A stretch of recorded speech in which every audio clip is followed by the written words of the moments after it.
Alright, so it's my first long form video. I'm actually going to start reading the book in case people don't want to buy it or whatever. I just want it to be out there. People should know all the information I put in here. There's like over 300 sources in here. It's a well-researched book. So I'll start with the foreword. This is the arc salute. This is the I love you sign, and you motion it as if it's a boat. Here's the mast, and here's the bow, and here's the stern. So the foreword begins. Liberation through resonance. People think freedom comes from fighting harder, from raging against the machine, from tearing down the walls of the cage. But here's the truth. You don't get free by fighting the noise. You get free by tuning yourself to the right frequency. Once you do, the cage can't hold you anymore. Think about music. When two notes clash, you hear dissonance. It grates on your nerves. That's what most of the world feels like right now. Toxic food, false news, fear on every channel, stress piled on stress. It's noise. It's the farm, the matrix, the machine that keeps us weak and distracted. But when two notes are in tune, something magical happens. One starts vibrating, and the other joins in without even being touched. That's resonance. That's harmony. That's when your life, your choices, your community, and your spirit all line up with what's true and natural. Resonance heals. It's the meal that makes your body stronger instead of weaker. It's the friend who lifts you up instead of dragging you down. It's the water that tastes alive, air that smells clean, work that actually matters, love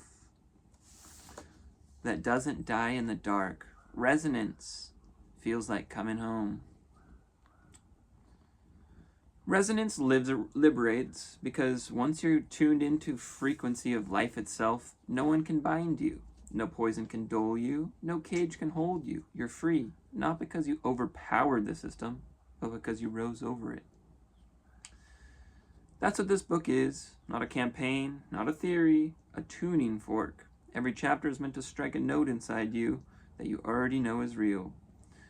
You'll feel it in your bones. Once you do, there's no going back to the noise. They've always said knowledge is power, but the kind of knowledge that frees you isn't found in headlines or algorithms or classrooms. It's the knowledge of resonance, of living in tune with truth, earth, and spirit. May this book tune you into your power, the kind no system can counterfeit or cage.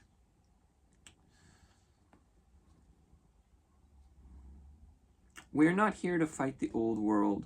We're here to build a new one that sings, a living arc tuned to the frequency of truth, abundance, and light. This is liberation through resonance. Here and now, resonance begins with Arkaelith. So that was the foreword. We're going to move on to chapter 1. The Trinity of Choice. Man is not born to be free. He is born to seek freedom. If he were born free, freedom would mean nothing to him. The quest for liberty, both within and without, is the noblest of all quests. Manly P. Hall. Norman, the comfortable cage. Norman James Brightman was born on a rainy Tuesday in late October, the sky weeping with him. Just 2 days after Wally and 4 days before Rex. All three grew up on River Road, 3 houses, 3 bikes, scraped knees, and sleepovers. By 5th grade, they were inseparable, rotating whose house they would stay at every weekend. They grew close. They knew each other's secrets, hopes, and dreams. They were brothers in all accounts but blood. Their favorite movies, like mine, were They Live and The Matrix. But it was the I've come near to chew bubblegum and kick ass, and I'm all out of bubblegum, and the bullet time that brought them together to binge these conscious cult classics, not the hidden messages. Norman was the quiet one, reliable, smart, polite in the way adults love. He got straight A's without bragging, never cursed in front of his mom, and was the first to finish his college applications. He and Wally roomed together at State. Rex stayed behind and continued expanding his landscaping business. It all seemed like the beginning of something big. Norman graduated with honors. He got a job at a clean, beige office with benefits package and a corporate coffee shop across the street. He paid well enough. Not great, but enough. He married his college sweetheart. They had 2 daughters. He bought a small house in a suburban cluster of homes that looked like somebody copy-pasted the same square box dream over and over. He braided his daughter's hair one morning before work. She said, "Daddy, don't pull so hard." And he laughed. Though his hands were clumsy at first, he was happy. Norman graduated. Where do we go? He was doing everything right, getting the promotions, paying the bills, mowing the lawn on Saturday, church on Sunday. Tired most all the time, but that was life, right? He thought, that's why there's coffee joints on every corner, right? For people like me. The student loans lingered longer than expected. Then came the car payments, the cracked foundation, the roof that needed replacing, but Norm just kept showing up.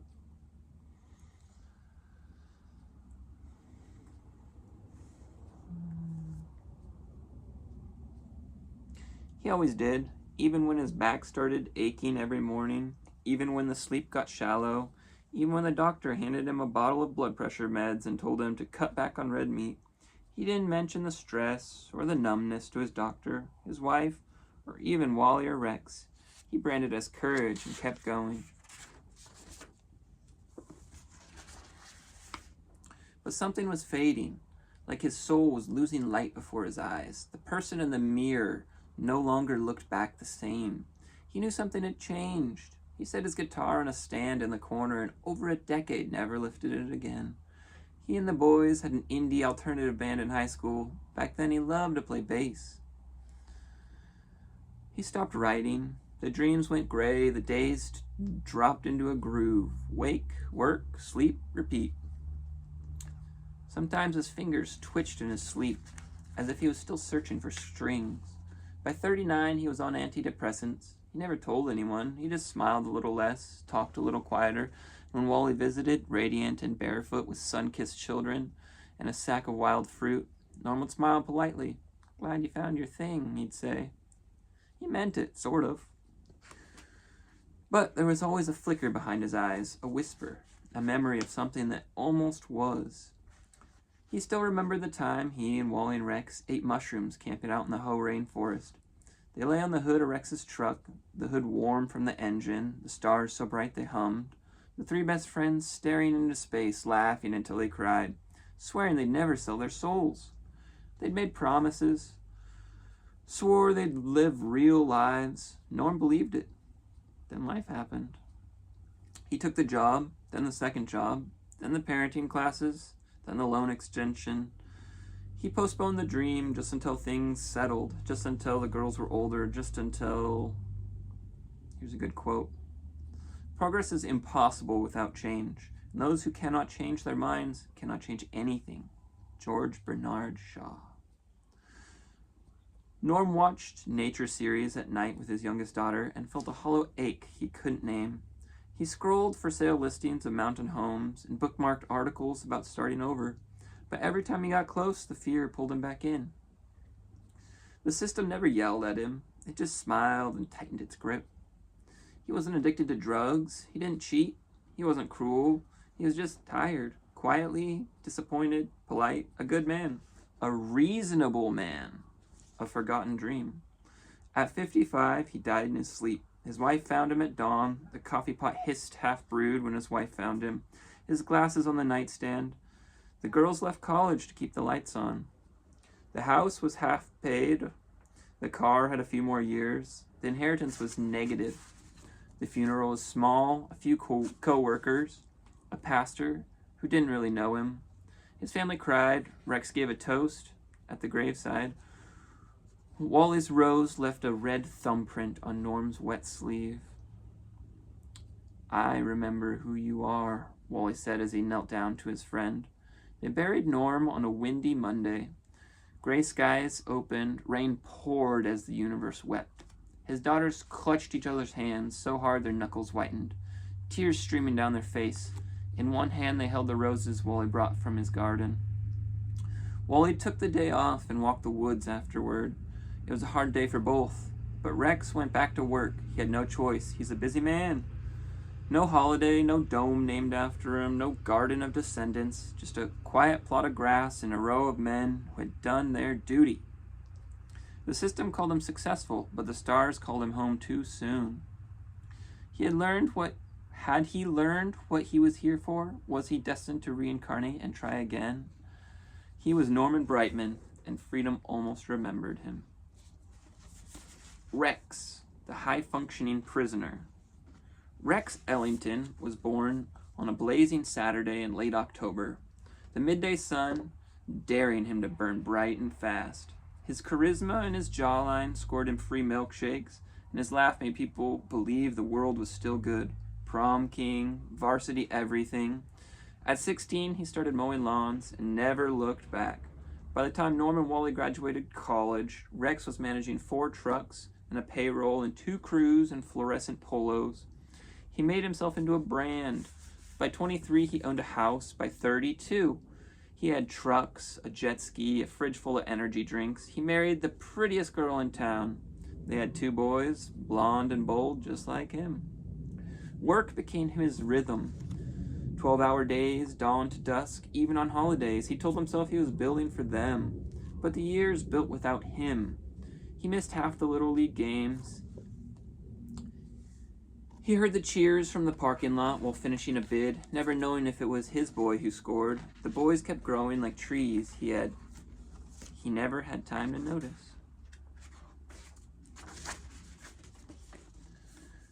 It was the cats in the cradle.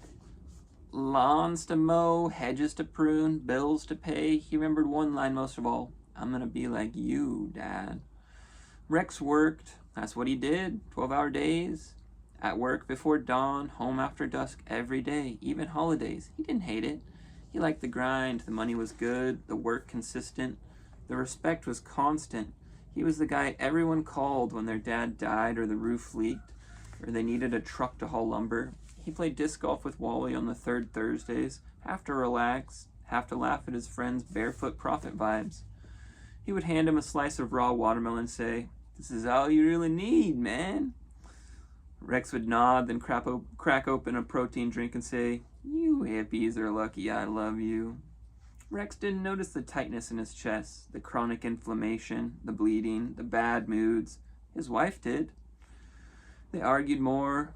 He started drinking more. Then came the prescription drugs, pills, just to keep going. Some pills when his knees flared. His wife cried once and asked who he was becoming. At night, the bed between them felt as wide as a river. He said nothing. It wasn't long until they slept in separate rooms for a while. He'd nap in the lifeboat dome sometimes, so the air was different up here.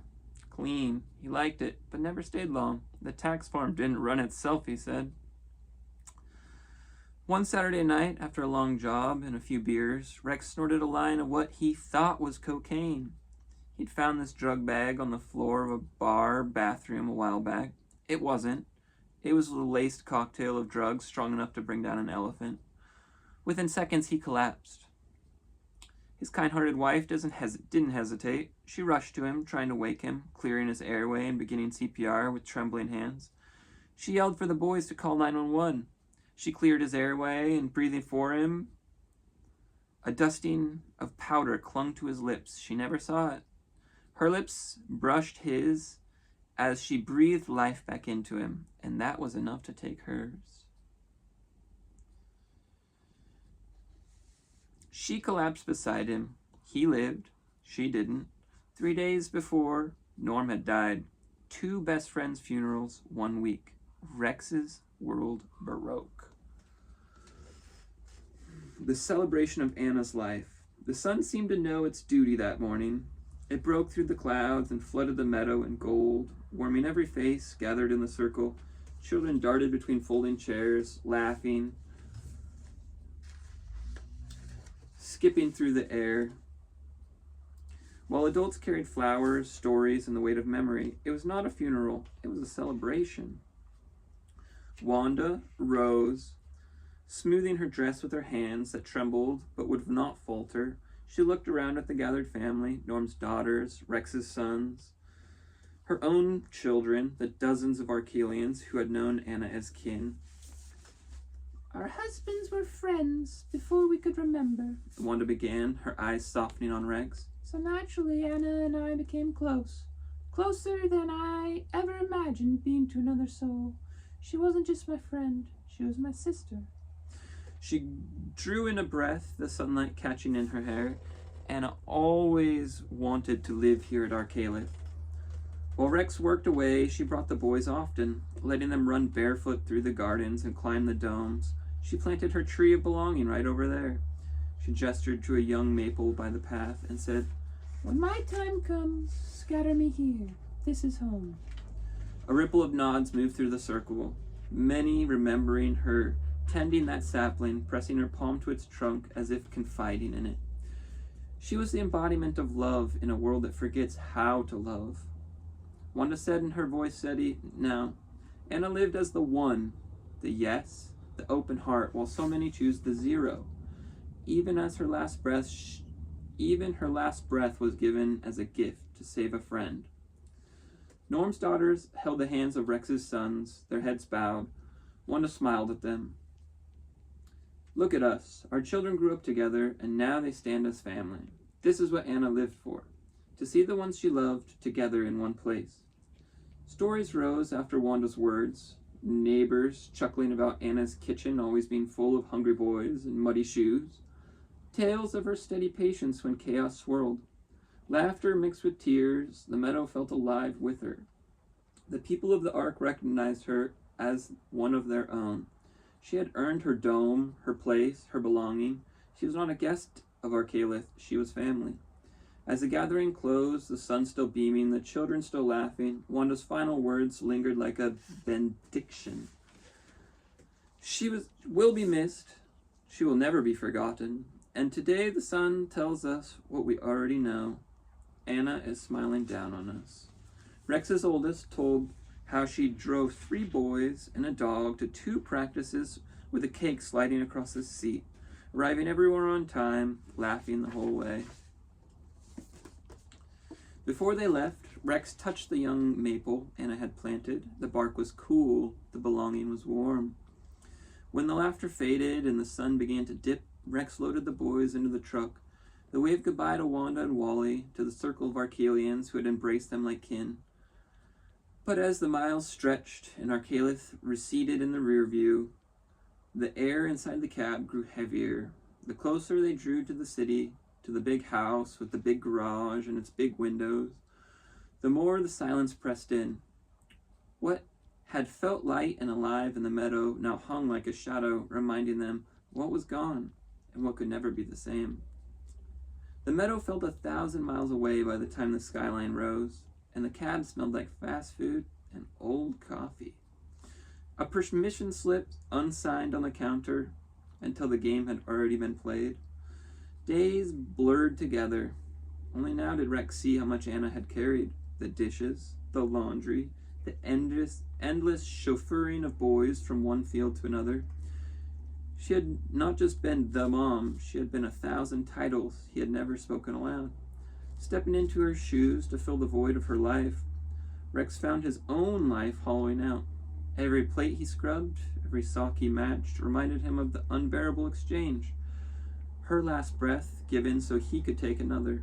He wore his guilt like a second skin, withering under the weight of regret and the quiet sense that he had disappointed his sons beyond repair.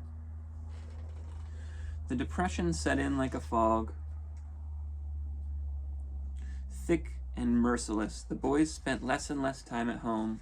Rex was left in silence, staring at a pile of dishes in the sink and a heap of laundry collapsing on the floor, the echoes of a life that no longer held her. The return to the ocean. Rex sat alone in a dim quiet of the big house, the silence thicker than any storm. His wife was gone, Norm was gone, the house still carried their voices, their laughter, the arguments, the half-finished conversations. Now it pressed on him like a tomb. He'd carried not only the grief, but the guilt for the words left unsaid, the choices that felt too small or too late. One night, unable to bear the weight, he turned on the television just to drown the silence. He selected Anna's profile and stumbled upon a series he had never watched before. the last thing his wife had been watching, The White Lotus, where monks answered the question, "What happens when you die?" With a radiant smile, the monk replied, "Death is a happy return, like coming home." He spoke of the soul as a drop of water rising, falling, and rejoining the ocean. No more separation, no more suffering. His breath tore out of him in a shudder he hadn't known he was holding. The beer slid from his hand and hit the floor and bled slowly into the carpet. Rex froze. He replayed the scene again and again, letting the words wash over him.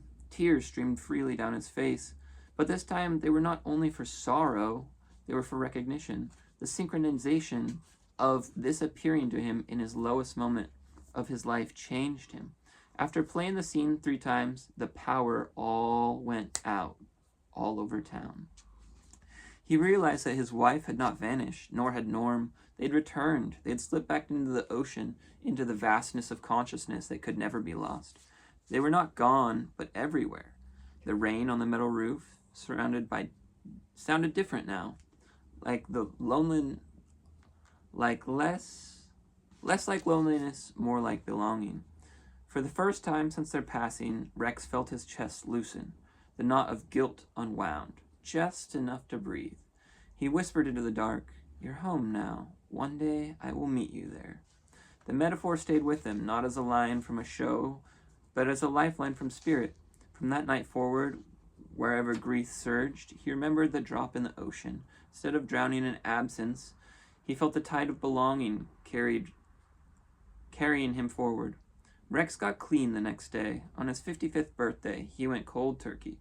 No one came, not even the boys. He smashed his liquor cabinet he once prized, poured the beer from his man fridge into the trash. His sons were teenagers, furious. In their eyes, their only parent had been taken from them. Rex's skin turned the color of ash.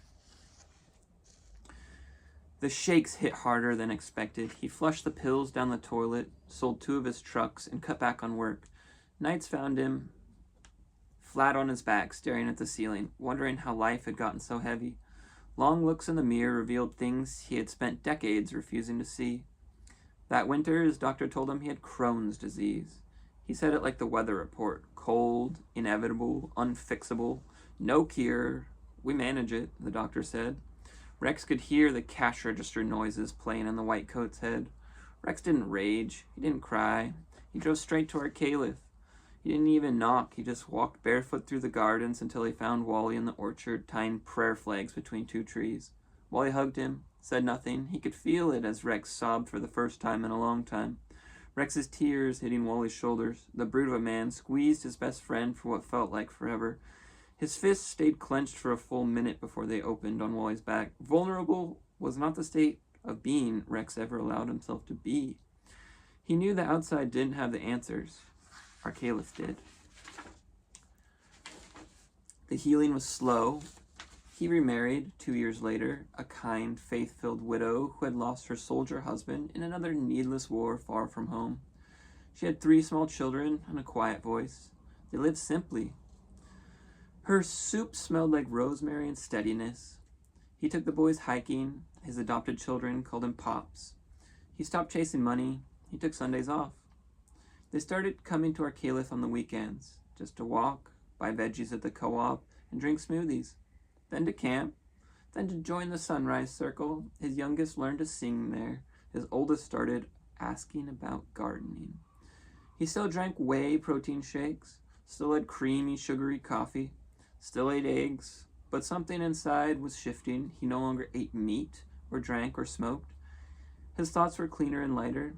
He laughed more. At 68, he tried a raw detox smoothie. At 70, he helped raise a dome. At 72, he admitted Wally had been right all along. By then, his joints ached too much for steady work. The business was sold. The boys had their own lives. The grandkids knew him as the funny man who always showed up with oranges and stories. His second wife, gentle and devout, told him he didn't need to be strong anymore. At 77, he faced a choice. The nice old folks in the home in the city, or a dome beside his oldest friend. He chose the dome.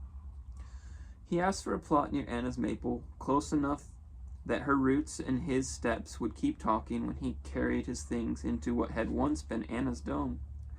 He stopped by her belonging tree and whispered, "I'm home." Then he planted his own sugar maple beside hers. His wife planted one next to both theirs.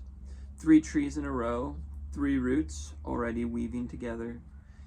He lived his final summer in Arkaelith, barefoot, slow, quiet, smiling. People saw him. They didn't fade away behind closed doors. He didn't fade away behind closed doors, monitored by paid strangers. He passed in the middle of the night, under a sky full of stars, after a dinner of fruit and laughter and soft songs.